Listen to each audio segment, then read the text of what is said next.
बातमी बघण्यापूर्वी आमच्या चॅनलला लाईक, शेअर आणि सबस्क्राईब करायला विसरू नका. नमस्कार, आपण पाहत आहात जनसमर्थन न्यूज. मी आहे प्रफुल्ल मकेश्वर.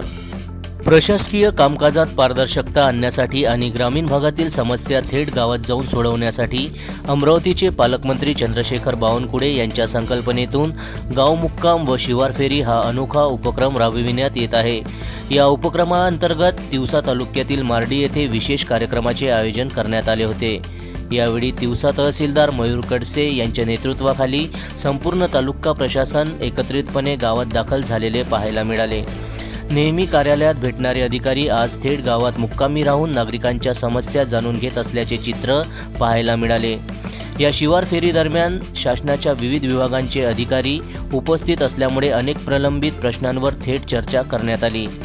या उपक्रमात सार्वजनिक बांधकाम विभाग, पाटबंधारे विभाग, पंचायत समिती, कृषी विभाग तसेच आरोग्य आणि पशुवैद्यकीय विभागाचे अधिकारी उपस्थित होते. गटविकास अधिकारी, तालुका कृषी अधिकारी आणि उपविभागीय अभियंत्यांनी ग्रामीण विकास, शेती आणि पायाभूत सुविधांबाबत आढावा घेतला.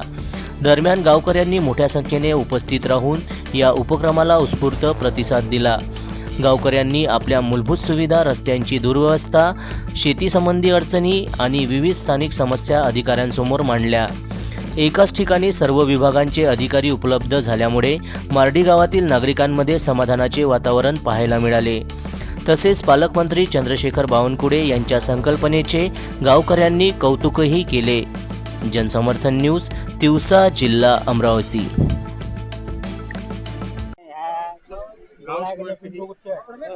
संकल्पना काय आहे आणि या संकल्पनेच्या माध्यमातून कुठल्या कुठल्या समस्या गावकऱ्यांनी ज्या आहेत त्याचं निराकरण करण्याचा प्रयत्न आपण करतो. सर्वप्रथम मी याबाबत असं सांगू इच्छितो की गावभेट बाबत आम्हाला सन्माननीय महसूल मंत्री महोदय आणि आपले जे पालकमंत्री आहेत अमरावती माननीय बावनकुळे साहेब यांनी गावभेटीचं आम्हाला आयोजन करण्याचं सांगितलं होतं. गावभेटी आपण करतच होतो, पण यावेळेस आम्ही असं म्हणजे त्याचं पुढचं पाऊल एक टाकण्याचं ठरवलं की आपण एक मुक्काम करूयात गावात. म्हणजे गावात जायचं, रात्री तिथे मुक्काम करायचा.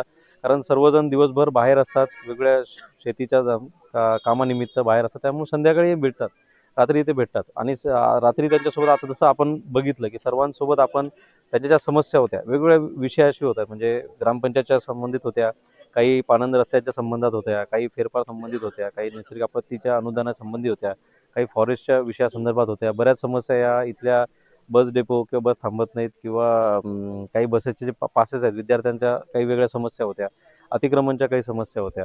असे वेगवेगळे विषय आपण इथे किंवा पारधी समाजाचे जे आपले बांधव आहेत त्यांच्या घरकुलचे एक विषय होते. अशा असंख्य विषय आपण आज हाताळले गेले.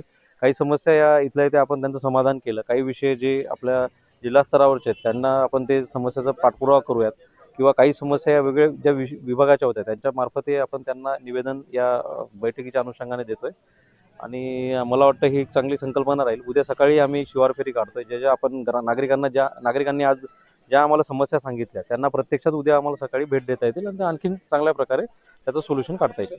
या संकल्पनेसाठी किती अधिकारी कर्मचारी या ठिकाणी मुक्कामी राहणार? आज इथे मी स्वतः आहे, मी तहसीलदार तिवसा म्हणून आहेत, आमचे नायब तहसीलदार सगळे आहेत. आज इथे आपले उपविभागीय अधिकारी सरही होते, दराटे साहेबही होते, तालुका कृषी अधिकारी होते, BDO साहेब स्वतः होते, PI साहेब स्वतः होते व फॉरेस्टचे विविध अधिकारी होते, ग्रामपंचायतचे सर्व अधिकारी आहेत, आमचे तलाठी आहे, मंडळ अधिकारी आहेत व PWD इंजिनियरही होते इथे, आरोग्याचे जे मेडिकल ऑफिसर आहेत तेही इथे आहेत. त्याच्यामुळे आज बऱ्यापैकी सगळेजण मुक्काम करतील अशी अपेक्षा आहे आणि आम्ही तर इथे थांबतोय. सकाळी आम्ही 7 वाजता उठून सर्व गावकऱ्यांसोबत प्रभात फेरी काढतोय.